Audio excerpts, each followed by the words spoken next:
Political stability நம்ப முடியாது, ஆகவே உதவி செய்ய முடியாது என்று சர்வதேச நாணய நிதியம் உள்ளிட்ட உதவி வழங்குகின்ற நாடுகள் நினைக்கக்கூடும்.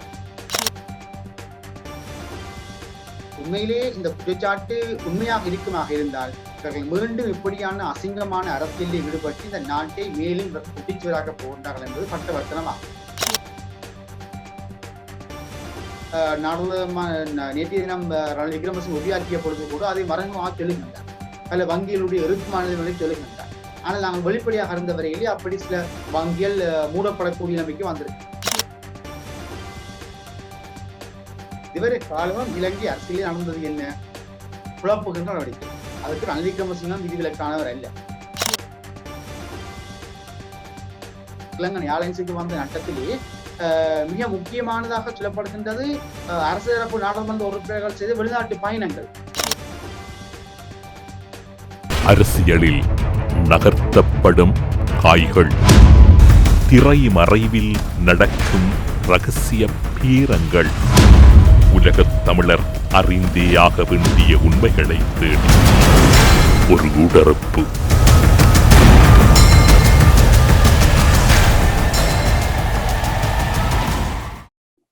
இலங்கையில் இருக்கும் மூத்த ஊடகவியலாளர் நிக்சன் அவர்களை ஊடறுப்பு நிகழ்ச்சியோடு இணைத்திருக்கின்றேன். ஊடறுப்பு நிகழ்ச்சியின் சார்பில் உங்களை வரவேற்பதில் மகிழ்ச்சி. வணக்கம். வணக்கம். இலங்கையின் இருக்கக்கூடிய அரசியல் சூழ்நிலை என்பது நாடாளுமன்றம் கூட்டப்பட்ட சூழ்நிலை இருக்கின்றது. மிக பெரும் ஓர் கலவரம் ஒன்று இடம்பெற்று முடிந்திருக்கக்கூடிய காலப்பகுதியில் நாடாளுமன்றம் மீண்டும் கூட்டப்பட்டிருக்கின்றது. இந்த நாடாளுமன்ற அமர்வில் கூட அரசு தன்னுடைய இறுக்க நிலையிலிருந்து தளர்வு போக்கை காட்டியதாக இல்லை. இந்த சம்பவம் உங்களால் எந்த அளவில் பார்க்கப்படுகின்றது? உண்மையிலேயே இலங்கையினுடைய அரசியலை நோக்குவது என்பது கடினமான ஒன்றாகத்தான் இருக்கின்றது. ஏனென்றால் ரணில் விக்ரமசிங்க பொறுப்பெடுத்திருக்கின்றார். தனி மனிதனாக இருந்து கொண்டு ஐக்கிய தேசிய கட்சியினுடைய ஒரே ஒரு நாடாளுமன்ற உறுப்பினர் பதவியை வைத்துக் கொண்டு அவர் பிரதமராக பொறுப்பெடுத்திருக்கின்றார். அவர் பிரதமராக பொறுப்பெடுத்திருக்கிறார் என்று சொன்னாலும் அவருடைய கட்சிக்கும் அவருக்கும் அனுபவம் இருக்கின்றது என்பது வேறு. ஆனால் இந்த இக்கட்டான ஒரு சூழலை அவர் பொறுப்பெடுத்திருக்கிறார் என்பது அவருடைய தற்துணிவை அது காண்பிக்கின்றது. அந்த தற்துணிவையும் தாண்டி அவர் மீதான விமர்சனங்களும் நாளுக்கு நாள் அதிகரித்துக் கொண்டே இருக்கின்றன. உங்களுக்கு தெரியும், ரணில் விக்ரமசிங்கை பொறுத்தவரை இரண்டு வகையான எதிர்ப்பு. ஒரு சிங்கள மக்களுடைய எதிர்ப்புகள் விமர்சனம் என்பது ஐக்கிய தேசிய கட்சியை இவர் சேர்த்து விட்டார், ஐக்கிய தேசிய கட்சியினுடைய பாரம்பரியத்தை உடைத்து விட்டார் என்ற குற்றச்சாட்டு. ஐக்கிய தேசிய கட்சிக்கு நீண்ட காலமாக தலைவராக இருக்கின்றார், என்ன மாறவில்லை என்ற குற்றச்சாட்டு. தமிழ் மக்களை பொறுத்தவரையிலே ஈழத்தமிழ் மக்களுடைய போராட்டத்திலே இவருடைய கருத்துக்கள் முன்னுக்கு பின்புறமானவை, இவர் சேர்ந்திருந்து கழுத்தறுப்பவர் என்ற விமர்சனங்கள் எல்லாம் முன்வைக்கப்படுகின்றன. சமூக ஊடகங்களை பார்த்தால் இந்த விமர்சனங்களை பார்க்கலாம். ஆகவே இப்படியான குற்றச்சாட்டுகள் போய்கொண்டிருக்கின்ற அதே வழி இந்த குற்றச்சாட்டுகளை தாண்டி இப்படியான ஒரு நெருக்கடி நிலையிலே தன்னுடைய அனுபவத்தை பயன்படுத்தி எதையும் செய்யலாம் என்று அவர் முன்வந்திருக்கின்றார் என்று நாங்கள் எடுத்துக்கொள்வோமாக இருந்தால் அதை நாங்கள் கொஞ்சம் பொறுமையாக இருந்து பார்க்க வேண்டும். அவர் என்ன செய்ய போகின்றார் என்று. அதற்கு முன்னதாகத்தான் அவர் நேற்றைய தினம் உரையிலே பல விடயங்களை வெளிப்படுத்தியிருக்கின்றார். அரசாங்கம் எத்தனை காலமாக சொல்லாமல் மக்களுக்கு மூடி மறைத்த விடயங்களை அவர் வெளிப்படையாக சொல்லியிருக்கிறார், பகிரங்கப்படுத்தியிருக்கின்றார். அதிலும் பல விடயங்கள் அவர் சுயதணிக்கை செய்திருக்கின்றார் என்று தான் சொல்ல வேண்டும். என்றால் ஒவ்வொரு நிறுவனங்களும் நட்டப்பட்டதை சொல்லுகின்ற பொழுது சில முக்கியமான நிறுவனங்களுடைய நட்டங்களை பற்றி அவர் எதுவுமே சொல்லவில்லை. மக்களினுடைய அதிருப்தி அல்லது மக்களுடைய கோபங்கள் ஏற்படக்கூடாது என்பதற்காக அவர் அதை தனித்திருக்கலாம். ஆனாலும் இந்த நிலைமைகளை அவர் வெளிப்படுத்தியிருக்கின்றார். தன் மீது பழி வரக்கூடாது என்ற நோக்கம் அங்கே இருக்கின்றது. 5 மாதங்களுக்குள் இதை செய்து முடிப்பேன், அப்படி இல்லையே பதவி விலகுவேன் என்று தனக்கு நெருக்கமானவர்களுக்கும் அவர் கூறுகின்றார். ஆகவே நாங்கள் இதை பொறுத்திருந்தான் பார்க்க வேண்டும், இவருடைய நகர்வு எப்படி போக போகின்றது என்பது தொடர்பாக. ரணில் விக்ரமசிங்க அவர்களால் இன்று நாடாளுமன்றத்தில் ஒரு சம்பவம் குறிப்பிடப்பட்டிருக்கின்றது. பொது எதிரணியில் இருக்கக்கூடிய ஒரு பெண்ணை பிரதி சபாநாயகர் தெரிவுக்கு அவருடைய பெயரை முன்மொழியெல்லாம் ஏகமனதாக தீர்மானிப்போம் என்ற போது அங்கு சலசலப்பு ஏற்பட்டு பொதுஜன பெரமுன கட்சியினுடைய ஒருவர் பிரதி சபாநாயகராக தெரிவு செய்யப்பட்டு நிறுத்தப்பட்டு வாக்கெடுப்பில் வெற்றி பெற்றிருக்கின்றார். 31 மேலதிக வாக்குகளால் அவர் வெற்றி அடைந்திருக்கின்றார். அப்படி என்றால் தற்போது ஒரு பிரதமராக இருப்பவர் அவருடைய பக்கம் இருப்பவர்களுடைய கருத்துக்களை ஓரளவுக்கு கட்டுப்படுத்தக்கூடியவராக இருக்க வேண்டும். அந்த கட்டுப்பாடு ரணிலிடம் இல்லாமல் வெறும் பிரதமராகவே அவர் பயணிக்கப் போகின்றாரா? இந்த கேள்வியிலே இருந்து நாங்கள் என்னத்தை பார்க்க வேண்டும் என்று சொன்னால், நீங்கள் இந்த நடந்த சம்பவத்தை கேள்வியாக எழுப்பியிருக்கிறது. நாங்கள் இதை பார்க்க வேண்டும் என்றால், இப்படியான நெருக்கடிகள், பொருளாதார நெருக்கடி, விலைவாசி உயர்வு அதிகரித்த நிலையில இந்த அரசியல்வாதிகளினுடைய தங்களுடைய அரசியல் குணம் இன்னும் மாறவில்லை என்பது அப்படியே அப்பட்டமாக தெரியும். அவர்கள் யோசிக்க வேண்டும், பாரிய பொருளாதார நெருக்கடி. நேற்றைய தினம் உரையிலே அவர் பல விடயங்களை வெளிப்படுத்தி இருக்கின்றார். ஒவ்வொரு நிறுவனங்கள், குறிப்பாக இலங்கை விமான சேவை, ஸ்ரீலங்கன் விமான சேவை கடந்த ஆண்டு 45 பில்லியன் நட்டம் அடைந்திருக்கின்றனர். அப்படி ஒவ்வொரு நிறுவனங்களையும் அவர் சொல்லுகின்றார், மொத்த கடன் தொகையை சொல்லுகின்றார். அப்படியெல்லாம் இருந்து கொண்டும் தெரிந்து கொண்டும் மீண்டும் இப்படியான ஒரு பிரதி சபாநாயகர் நியமனத்திலே இப்படி இழுபறிகளும் மோதல்களும் இவர்கள் அடிபட்டிருக்கிறார்கள் என்று சொன்னால் இந்த அரசியல்வாதிகள் இன்னும் திருந்தவில்லை. நாங்கள் ஏற்கனவே சொல்லுகின்ற குற்றச்சாட்டு என்னவென்றால், இந்த அரசியல்வாதிகள் திருந்தவன் மக்களுடைய அவல நிலைமைகளையும் இந்த நெருக்கடி நிலைமைகளையும் புரிந்து கொள்ளாமல் இன்னமும் தங்களுடைய சொந்த அரசியலில் ஈடுபடுகின்றார்கள் என்பதைத்தான் இன்று இந்த பிரேசபானருக்கான வாக்கெடுப்பின் போது இடம்பெற்ற இந்த மோதல் தெரிகின்றது. ஆகவே இவர்கள் திருந்தவில்லை என்பது வெளிப்படையாக இத்தனைய ராஜபக்ச குடும்பத்தை கலைப்பதற்காக, அவர்களுடைய ஆதரவாளர்களை கலைப்பதற்காக நடந்த வன்முறைகள், வீடரிப்புகள், அப்படி பல சம்பவங்கள் நடந்து விட்டன. இதற்கு பின்னரும் கூட இந்த அரசியல்வாதிகள் திருந்தியாக நாங்கள் பார்க்க முடியாது. உண்மையிலேயே ரணில் விக்ரமசிங்க மீதான விமர்சனங்களுக்கு அப்பால் இப்படியான ஒரு நெருக்கடியிலே அவர்களை பொருட்படுத்திருக்கின்றார் என்று சொன்னால் அதை தொடர்ச்சியாக கொண்டு போய் குறைந்தது ஒரு 18 மாதங்கள் தான் இடைக்கால அரசாங்கம் என்று வரப்போகின்றது. இடைக்கால அரசாங்கம் என்று இல்லாவிட்டாலும் கூட அது 18 மாதங்கள் தான் அதனுடைய ஆயுட்காலம். ஆகவே 18 மாதங்களுக்குள்ளே இந்த மக்களுடைய நெருக்கடி, மக்களுடைய விலைவாசி உயர்வு பிரச்சனை, மக்களுடைய பசி பிரச்சனை, இதற்கு எப்படி தீர்வு கொடுக்க வேண்டும் என்ற கூட்டு சிந்தனை இல்லாத ஒரு சுயநல அரசியல் வெளிப்பாடாகத்தான் இதை பார்க்கக்கூடியதாக இருக்கிறது. ஆகவே இது ஒரு நல்ல செய்தியை கொடுத்திருந்தது சர்வதேசத்துக்கு. உதவி வழங்குகின்ற நாடுகள் கூட யோசிப்பார்கள், என்ன இவர்களுக்கு எப்படி உதவி வழங்க முடியும்? ஒரு பிரதேசமான தெரிவிலே இப்படி ஒற்றுமைப்படாமல் அடிபடுகின்றார்கள், அல்லது இந்த பொறுத்தோர் நேரத்திலே கட்சி வேறுபாடை கடந்து ஒருவர் பிரதமராக பொருட்படுத்திருக்கிறார், அப்படி பொருட்படுத்தவரோடு சேர்ந்து பயணிக்க வேண்டும் என்ற எந்தவித எண்ணமும் இல்லாமல் மீண்டும் தங்களுடைய பழைய அரசியலுக்கு போகின்றார்கள் என்று சொன்னால் இவர்களுடைய இந்த பொலிட்டிக்கல் ஸ்டேபிலிட்டியை நம்ப முடியாது. ஆகவே உதவி செய்ய முடியாது என்று சர்வதேச நாணய நிதியம் உள்ளிட்ட உதவி வழங்குகின்ற நாடுகள் நினைக்கக்கூடும். ஆகவே இவர்கள் திருந்தவில்லை என்பதைத்தான் இது எடுத்து காட்டி இருக்கின்றது. இந்த சம்பவத்தின் பின்னணியில் பெசில் ராஜபக்ச இருந்ததாக செய்திகள் கூறுகின்றன. அப்படியாயின் மஹிந்த ராஜபக்ச அணியினர் சர்வதேசத்துக்கு இன்னும் குடைச்சலை கொடுக்க போகின்றார்களா? இப்படியான குற்றச்சாட்டுகள் சமூக வலைத்தளங்களிலே வருகின்றன. உண்மையிலேயே இந்த குற்றச்சாட்டு உண்மையாக இருக்குமாக இருந்தால் இவர்கள் மீண்டும் இப்படியான அசிங்கமான அரசியலில் ஈடுபட்டு இந்த நாட்டை மேலும் குட்டிச்சுவராக போகின்றார்கள் என்பது பட்டவர்த்தனமாகும். அதிலே மாற்று கருத்து இல்லை. அவர்கள் ஒன்றை யோசிக்க வேண்டும். இதுவரை பாரிய தவறு நடந்திருக்கின்றது. உங்களுக்கு வெளிப்படையாக சொல்லியாக இருந்தால், நேற்றைய தினம் ரணில் விக்ரமசிங்க உரையாற்றிய பொழுது கூட அதை மறைமுகமாக சொல்லுகின்றார். அல்ல வங்கிகளுடைய இறுக்கமானதை சொல்லுகின்றார். ஆனால் நாங்கள் வெளிப்படையாக இருந்த வரையிலே அப்படி சில வங்கிகள் மூடப்படக்கூடிய நிலைமைக்கு வந்திருக்கு. சில தனியார் வங்கிகள் கடன் கொடுத்திருக்கின்றன, அரசாங்கத்துக்கு 6 பில்லியன் வரை கொடுத்திருக்கின்றது. ஆனால் மீண்டும் அந்த பணத்தை அரசாங்கம் தற்போதைக்கு அந்த வங்கிக்கு கொடுக்கக்கூடிய சந்தர்ப்பம் இல்லை.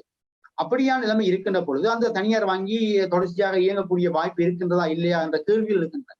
ஆகவே இப்படியான நெருக்கடிகள் எல்லாம் நாங்கள் சந்தித்துக் கொண்டு, அல்லது இப்படியான நெருக்கடிகளுக்கு நாங்கள் அப்படியான நெருக்கடிகளை நாங்கள் ஏற்படுத்தி விட்டு மீண்டும் இந்த குறுகிய அரசியலில் ஈடுபடுவதாக இருந்தால் இந்த நாடு குளிச்சதாக போகும் என்பதிலே மாற்று கருத்து இல்லை. ஆகவே சமூக வலைத்தளங்களில் வருகின்ற கருத்துக்களை எந்த தூரம் உண்மையான நம்ப முடியாது. இருந்தாலும் இவர்கள் இப்படியான சிறுபிள்ளைத்தனமான அரசியலில் ஈடுபடுகின்றார்கள் என்பதற்கு இந்த பிரதேசபாநாயகர் தெரிவிலே இன்று இடம்பெற்ற இந்த குளறுபடிகளை அதை மையமாக வைத்து அவதானிக்கக்கூடியதாக இருக்கின்றது. ஒரு பிரதமர் தெரிவில் இலங்கையில் இருக்கக்கூடிய அரசியல் யாப்பு எந்த வகையில் அதனை பின்பற்ற வேண்டும் என்கின்ற கருத்துக்கள் எல்லாம் உங்களுக்கு தெரியும். அவற்றினை நீங்கள் முழுமையான ஒரு தெளிவோடு இருக்கக்கூடிய ஒரு மூத்த ஊடகவியலாளர். தற்போது இருக்கக்கூடிய பிரதமர் நியமனம் இடம்பெற்ற போது அந்த பிரதமர் நியமனத்தில் கடுமையான எதிர்கருத்துக்கள் முன்வைக்கப்பட்டன. சஜித் பிரேமதாசாவாக இருக்கலாம், கருதினால் மல்கம் ரஞ்சித்தாக இருக்கலாம், அல்லது கஜேந்திரகுமார் பொன்னம்பலம், சுமந்திரன் போனவர். ஆனால் சுமந்திரன் ஒரு கருத்தினை வெளியிட்டிருந்தார். நாடாளுமன்றத்துக்கு பிரதமர் தெரிவு செய்யப்பட்ட முறை என்பது பிழையானது. இந்த பிரதமர் தெரிவினை நாங்கள் ஏற்றுக்கொள்ள முடியாது. இந்த பிரதமர் தெரிவை நாங்கள் ஒருபோதும் ஆதரிக்க மாட்டோம் என்கின்ற கருத்தினை முன்வைத்தார். அதன் பின்னர் நாடாளுமன்றத்தில் தெரிவு செய்யப்பட்ட அரசியல் யாப்பு தொடர்பான குழுவுக்கு சுமந்திரனை தலைமை சாங்கும்படி பிரதமர் ரணில் விக்ரமசிங்க கோரியதாகவும் அதற்கு அவர் ஆமோதித்திருப்பதாகவும் செய்திகள் வெளியாகின்றன. இந்த சம்பவங்கள் எந்த அரசியலில் இருந்து பார்க்க உங்களை நோக்குகிறது? அதாவது நான் முன் சொன்னது போல இவர்கள் இன்னமும் பக்குவப்படவில்லை.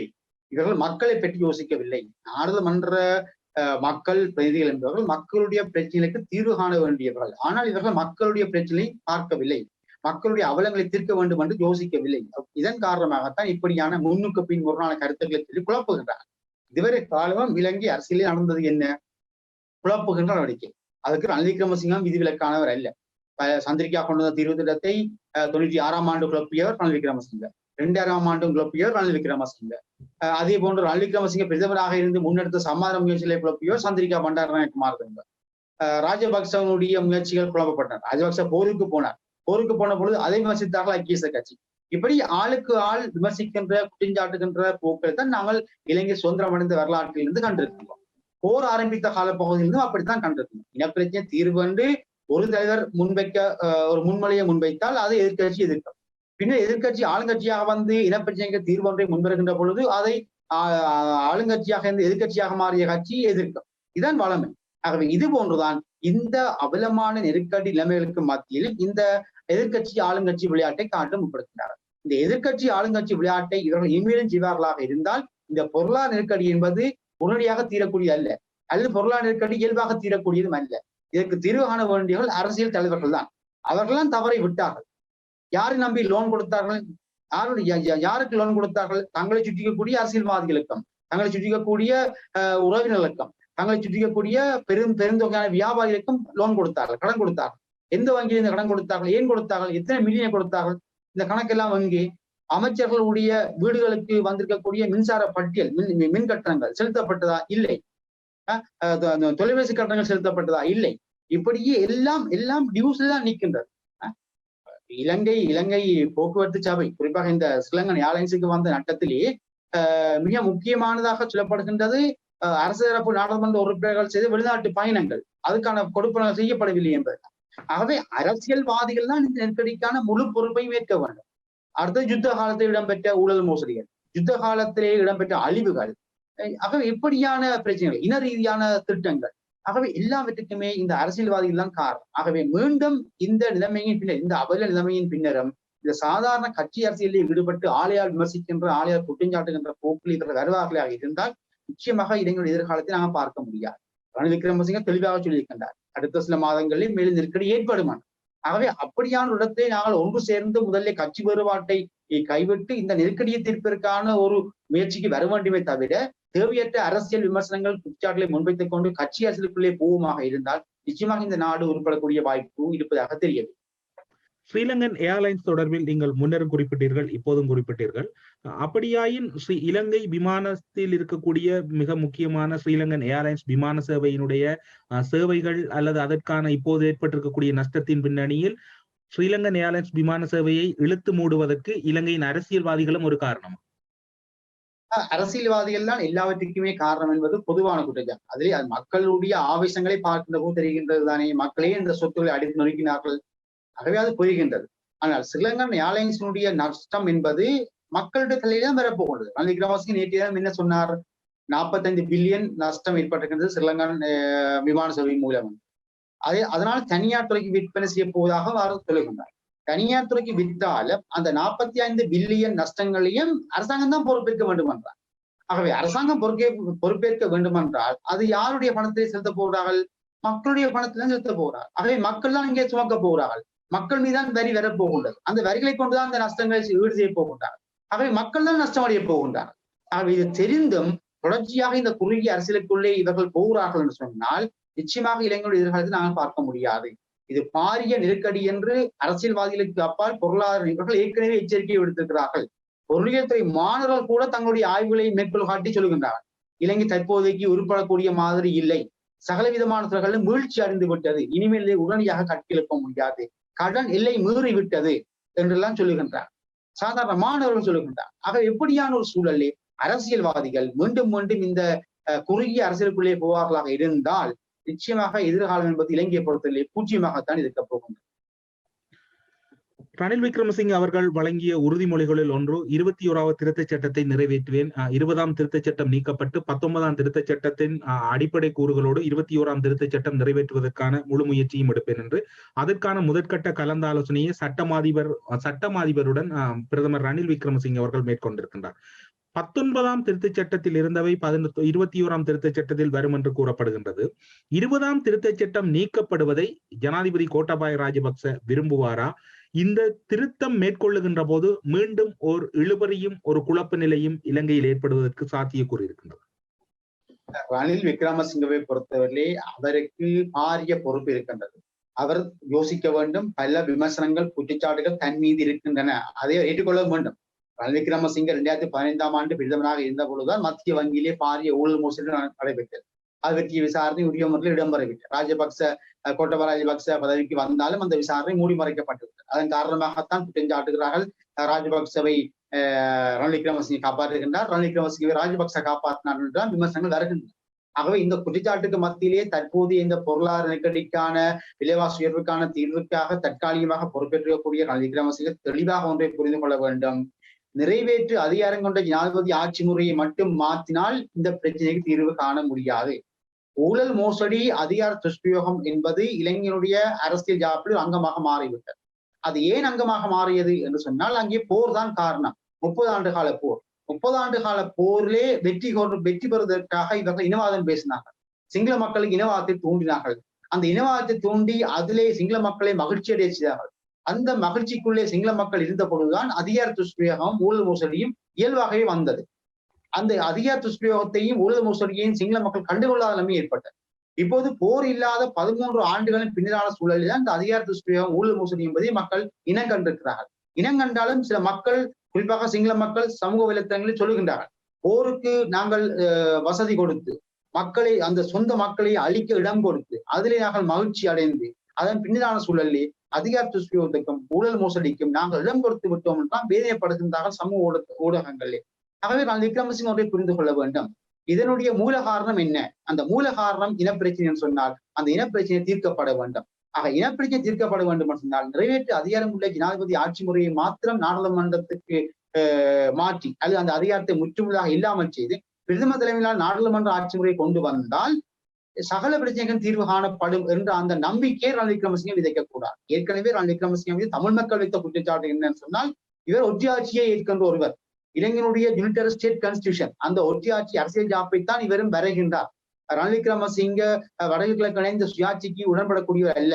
சமாதான காலத்திலே சமஸ்டி என்று உடன்பட்டாலும் அதிலேயும் ஒரு பொய்மை இருந்தது என்றெல்லாம் இவர் மீதான குற்றச்சாட்டு இருக்கின்றது. ஆகவே அப்படியான குற்றச்சாட்டுகளுக்கு மத்தியிலே பதவிக்கு வந்த ரணில் விக்ரமசிங்க அவற்றை நிவர்த்தி செய்ய வேண்டுமாக இருந்தால், அத்தோடு இந்த பொருளாதார நெருக்கடி, இந்த விலைவாசி உயர்வுக்கு தீர்வு காண வேண்டுமாக இருந்தால், இளைஞருடைய அடிப்படை கட்டமைப்பு, அரசியல் ஜாப்பினுடைய அடிப்படை கட்டமைப்பை மாற்றம் செய்ய வேண்டும். அந்த அடிப்படை கட்டமைப்பை மாற்றம் செய்கின்ற பொழுது வடகிழக்கு இணைந்த முழுமையான சுயாட்சி, சமஸ்டி ஆட்சி முறையை கொண்ட அரசியல் ஜாப்பை உருவாக்கினால் மாத்திரமே இந்த பிரச்சனைக்கு தீர்வு காண முடியும். பொருளாதார அரசியல் நெருக்கடிகளுக்கு தீர்வு காண முடியும். இதை ரணில் விக்ரமசிங்க தெளிவாக புரிந்திருக்க வேண்டும். அப்படியாயின் 21ஆம் திருத்தச் சட்டம் என்பது சவால்களுக்கு உட்பட போவது என்பதை எடுத்துக்கொள்ள முடியும்.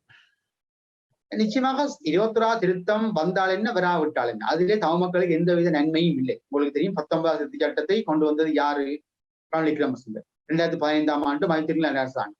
2015ஆம் ஆண்டு மைத்திரி அரசாங்கம் ஏன் கொண்டு வரப்பட்டது? மஹிந்த ராஜபக்சவை கவிழ்ப்பதற்கு. என்ன சொல்லப்பட்டது? இனப்பிரச்சனைக்கான தீர்வு, அதிகார துஷ்பிரயோகம், ஊழல் மோசடி எல்லாவற்றையும் நீக்க வேண்டும் என்று சொல்லித்தானே மைத்திரிபால சிறிசேனவை ஸ்ரீலங்கா சுதந்திர கட்சியிலிருந்து எடுத்து எதிர்கட்சிகளுடைய பொது வேட்பாளராக்கி அவரை நாங்கள் ஜனாதிபதி தேர்தலை போட்டி ஓட வைத்தோம். அவருக்கு வாக்களித்தோம். விரும்பியோ விரும்பாமலோ தமிழ் மக்கள் மைத்திரிபால சிறிசேனவுக்கு வாக்களித்தார்கள். ஆனால் பதவிக்கு வந்தது என்ன நடந்தது? இனப்பிரச்சனை தீர்க்கப்படவில்லை. மாறாக 19ஆம் திருத்த சட்டம் அமுலுக்கு வந்தது. 19ஆம் திருத்த சட்டம் இனப்பிரச்சனைக்கான தீர்வு அல்ல. அது ஜனாதிபதி அதிகாரங்களை குறைத்து நாடாளுமன்றத்தை கொடுக்கின்றது. அத்தோடு ரைட் டு இன்ஃபர்மேஷன், தகவல் அறிவு உரிமை சட்டம் நடைமுறைக்கு வருகின்றது. அதை விட காணாமல் போவோரை கண்டறிவதற்கான அலுவலகம் ஒன்று அமைக்கப்படுகிறது. ஆனால் இவை இனப்பிரச்சனைக்கான தீர்வு அல்ல. ஆகவே நல்லாட்சி அரசாங்கம் என்று சொல்லிக்கொண்டு பதவிக்கு வந்தவர்கள், இனப்பிரச்சனையை தீர்ப்போம் என்று சொல்லிக்கொண்டு வந்தவர்கள் அதை செய்யவில்லை. மாறாக தங்களுடைய ஆட்சி அதிகாரத்துக்கு வசதியான 19ஆம் திருத்த சட்டத்தை மாத்திரமே கொண்டு வந்தார். மீண்டும் அதே மாதிரியான அணுகுமுறைக்கு ரணில் விக்ரமசிங்க வருவாராக இருந்தால் நிச்சயமாக அடுத்த கட்டமாக இளைஞனுடைய பொருளாதார நெருக்கடி, அரசியல் நெருக்கடி போன்றதற்கான தீர்வை அது கொண்டு வராது. ஆகவே பட்டறிவு உள்ள ரணில் விக்ரமசிங்க மிக நெருக்கடியான இந்த சூழலிலே பொறுப்பேற்றதை நாங்கள் பலர் வரவேற்கின்ற அதே நேரம் அந்த பட்டறிவின் மூலமாக அடுத்து வரக்கூடிய நாட்களிலே, அடுத்து இருக்கக்கூடிய 18 மாதங்களுக்குரிய அந்த ஆட்சி முறையிலே இனப்பிரச்சனை தீர்வு உள்ளிட்ட சகல விடயங்களையும் தீர்க்கின்றதற்கு ஏற்ற மாதிரியான அரசியல் ஜாப்பை வரைய வேண்டுமே தவிர தனியே இந்த நிறைவேற்று அதிகாரங்களுடைய ஜனாதிபதி ஆட்சி முறையை மாற்றுவது, அதற்காக 26 சட்டத்தை கொண்டு வருவது என்பதெல்லாம் வெறுமனே உங்களை சமாளிப்பதற்கான உங்களுடைய அதிகாரங்களை தற்பாதுகாத்துக் கொள்வதற்கான உத்தி மாத்திரமே தவிர அவை மக்களுக்கானது அல்ல என்பதை இந்த ரணில் விக்ரமசிங்க உள்ளிட்ட சிங்கள அரசியல் கட்சி அனைவருமே புரிந்து கொள்ள வேண்டும். ஊடறுப்பு நிகழ்ச்சியில் இணைந்து கொண்டு இலங்கையில் தற்போது ஏற்பட்டிருக்கக்கூடிய அரசியல் நெருக்கடியும் அதனுடைய பின்னணிகளில் இடம்பெற்றிருக்கக்கூடிய அரசியல் சூழ்ச்சிகளும் எப்படி இடம்பெறுகின்றன என்கின்ற தகவல்களை எம்மோடு பகிர்ந்து கொண்டமைக்காக நன்றிகளோடு உங்களிடமிருந்து விடைபெற்றுக் கொள்கிறோம். நன்றி, வணக்கம். நன்றி தமிழரசு, நன்றி. அரசியலில் நகர்த்தப்படும் காய்கள், திரைமறைவில் நடக்கும் இரகசிய பீரங்கள், உலகத் தமிழர் அறிந்தேயாக வேண்டிய உண்மைகளை தேடி ஒரு உடறுப்பு.